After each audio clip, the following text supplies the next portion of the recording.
Are you ready to take your business to the next level and make the money you want so that you can create the impact you desire? Then you're in the right place. It's possible to run a successful business built around your life. Get ready for a little bit of tough love and a whole lot of strategy to grow your business without sacrificing your sanity. If you're ready to get out of your own way and step into the role of CEO, then let's go. I'm Amy Traugh, and this is the Motivated CEO Podcast.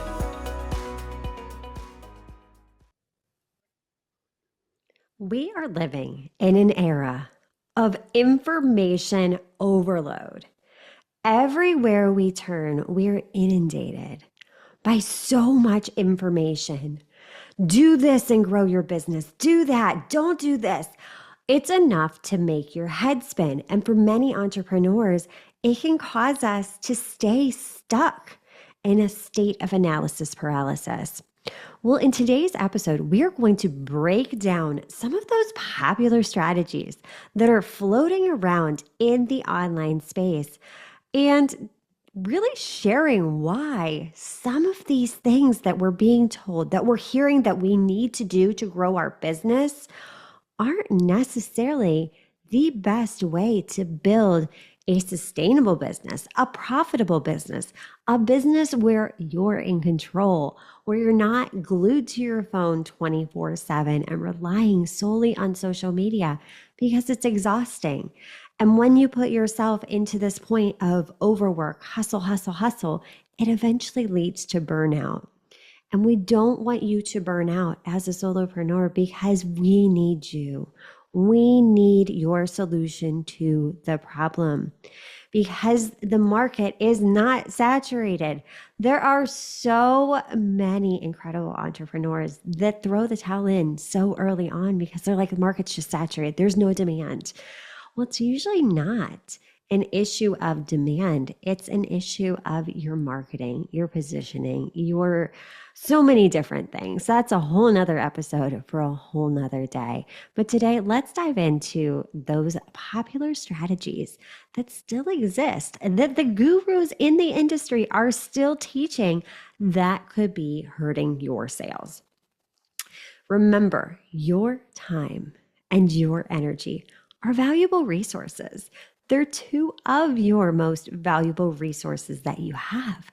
So it's essential that you protect your time, you conserve your energy so that you can grow your business, make the money you want, and create the impact you desire. Because you create this ripple effect. When you're showing up, when you're serving, you are that catalyst, you are that spark that can change someone's life. With your product, with your service, no matter what you're doing, you can start the ripple effect. So the first strategy that I'm still seeing all of the time is the summit, is the bundle.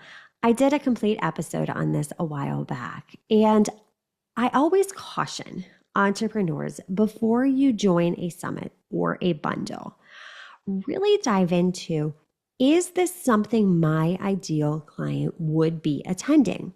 Because yes, this can be a great opportunity to collaborate with others. However, a lot of times the person hosting the summit, yes, they get all of those email addresses, but you as the speaker only get email addresses if someone signs up for your thing. And are these people just seeking freebies because they're trying to DIY it? Or are these your ideal customers, clients, whoever you're serving? Are they there? And if you decide that this route is one that you want to go, make sure, again, you're leveraging the data. You're tracking those statistics to see, okay, how many people are actually signing up and moving the whole way through my nurture sequence, through my funnel, versus how many people download the freebie, the resource that I shared, and immediately hitting unsubscribe. We don't want that because what that does is it actually hurts your sender reputation in your email inbox. So you get a significant number of subscribes and unsubscribes that can actually hurt your deliverability. platforms like Google, Yahoo, all of the major email providers, they're tracking this information. So make sure that you are informed as a business owner if this is a good option for you. The next piece of advice that I'm still seeing all of the time is go live all the time, cross-pollinate your audience over on Instagram. I get it to a point. I used to do lives. I actually don't do lives anymore because what I did is, again, I got curious. I looked at the data. I looked at the plays. I looked at the replays. I looked to see, okay, is this actually converting and leading clients into my funnel, into a list that I own so that I can nurture and build those relationships and further engage?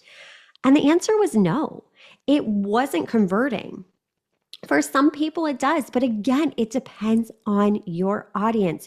Who is that one person that you are talking to? Because remember, when you're trying to be for everyone, you end up being for no one because you dilute your message. Because your message sounds like everyone else's message. But when you speak to that one person with that one problem, with your one solution, gosh, it's powerful, but it feels counterintuitive because we're always chasing more. We're taught in a society that we need more, we need bigger, we need better. But the reality is we don't need more. We need quality over quantity. And yes, it's a great boost to your ego to see all of those likes, all of the love, all of the shares. But remember, there's a flip side to that as well. More eyeballs can lead to more criticism, more trolls, more people being drawn into your world that you're really not wanting to serve, people that aren't ideal clients, people that, again, are seeking those freebies. So that's why clarity is step number one in the CEO method. And I encourage you, if you have not grabbed your free copy, go to amytraugh.com/freebook and grab a copy today, because clarity is so key. Not only what you want as a business owner, but diving into who is that one person. And we walk you through step by step the process. It is phenomenal. And I swear it will change the game for you. So instead of go lives, what if instead you focused on putting that same time into something like a podcast tour? Even if you don't have your own podcast, that's okay. But a podcast tour, what you're doing, you're still cross-pollinating audiences, you're exposing yourself to new people, and you're really serving. You're asserting your authority, your credibility much more deeply, because what you're doing is right now, like what I'm doing, I'm in your ears. Like, that's so cool. I feel so honored, but I get to share my zone of genius with you and help you then have strategies that you can implement and move the needle forward. This is what it's all about. It's all about building that trust. And listening to the podcast, you really get a feel for who I am, how I talk, how I speak, what I view in the world. You get to know that person so much more quickly than we're already glued to our phones.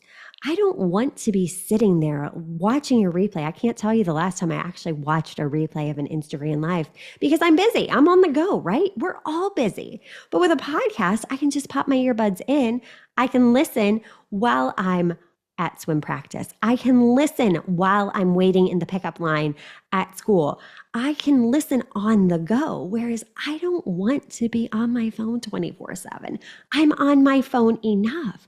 So I'm taking back that control and leveraging my time strategically in a way that works for me. The next one, trends. Can we stop with the trends? Again, can we just stop trying to go viral? Because social media is beginning to feel like the sea of sameness. Every time I see somebody doing a trend, I keep scrolling. I don't stop. I don't know about you, but I just don't want to see it. It gets so annoying. There was that one trending audio for the longest time that drove me crazy. That like, oh no, Oh no, that one. Oh my gosh, if I had heard that song one more time used in a social media, I was going to lose it. Yes, some of them are funny, but again, they were using it originally to entertain. Whereas business owners, yes, we need to leverage social media, but leverage it strategically. Leverage it in a way that feels good to us. And the way each business goes about this is a little bit differently. But what's ended up happening in recent years is we're trying to build these accounts using tactics that influencers are using. Now, here's the harsh reality. You are an entrepreneur. You are building a business. You are not an influencer. So stop listening to these influencers that have hundreds of thousands of followers trying to teach you how to go viral over on Instagram, go viral with the latest TikTok trend. Like, what's working for you? What are your ideal clients actually engaging with? How are you using these platforms to connect and cultivate those relationships? How can you use social media as a tool to build your list, to take people off of these platforms and onto your list? Because remember, social media is noisy and email is much more quiet. So again, consider the source. Who am I learning this information from? Am I taking what an influencer is telling me and how to grow my Instagram account as fact? Because the reality is there's so many ways. There doesn't have to be just one way. All of the ways work. But when you really focus on doing it your way, in a way that feels good to you, that is in integrity to you, that helps you thrive. That makes it sustainable, because when you're doing something that doesn't feel good, eventually you're going to want to quit. It makes it so much harder to keep up with it when you're like, oh my gosh, I have to show my face. I have to dance. I have to memorize this thing and sync my mouth up to the words that somebody else is saying. What could you be doing with that time instead? How can we better leverage our strategy, our time? How can we dive into those data, the analytics of these platforms, and see what's actually cultivating that sense of engagement? What is making that ideal client feel seen, heard, like, oh my gosh, she's in my head. She totally gets what I'm going through. When you figure out how to do that, when you show that ideal client that, guess what? I see you. I get it. I know what you're going through. I know what challenges you're facing. What that does is that immediately helps position you as the solution, as the go-to, because she gets me. She understands what I am going through. And just an easy piece of advice is, when you're scrolling through, go back and audit your own account and ask yourself one simple question. Scrolling through your feed, would you engage with your content? If the answer is no, it's time for a change. I noticed this a while back with the podcast. I always used to share a static image. It was like my face and the guest face and then the episode title. Nobody engaged. And for a while, I was like, oh gosh, like nobody's liking my stuff. What's wrong with me? But the thing is, it's like, I wouldn't engage with that. I don't engage with those ever. So what I did is I changed up my strategy. But again, it was because I had the data.